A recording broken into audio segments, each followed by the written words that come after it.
যারা আমের আচারের তেল দিয়ে মুড়ি মেখে খেতে পছন্দ করেন তাদের জন্য আজকের এই আমের আচার রেসিপিটি। আর এই আমের আচারটি তৈরি করতে সময় লাগবে মাত্র 10 মিনিট। এইখানে 2 কেজি পরিমাণ আম নিয়েছি। চেষ্টা করবেন আমগুলো আটি সহ নেওয়ার জন্য।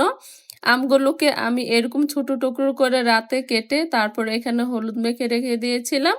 আমের গায়ে যে এক্সট্রা পানি ছিল সেটা কিন্তু শুকিয়ে গিয়েছে। দিয়ে দিচ্ছি সরিষার তেল, আর তেলটা একটু বেশি পরিমাণেই দিব আজকের এই আচারটা তৈরি করে।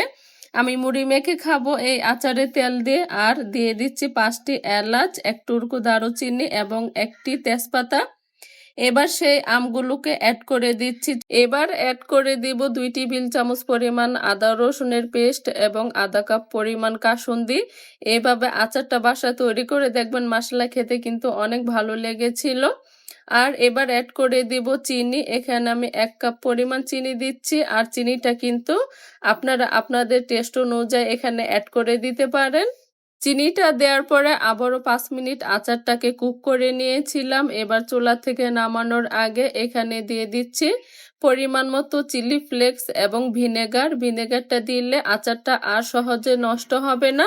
আর দিয়ে দিচ্ছি বিট লবণ, আপনারা চাইলে এখানে সাধারণ লবণও কিন্তু দিতে পারেন। আর দিয়ে দিচ্ছি 1 টেবিল চামচ পরিমাণ পাঁচফোড়নের গুঁড়া। আর এই পাঁচফোড়নটা আমি হালকা খোলায় ভেজে তারপরে কিন্তু এটাকে গুঁড়া করে নিয়েছি।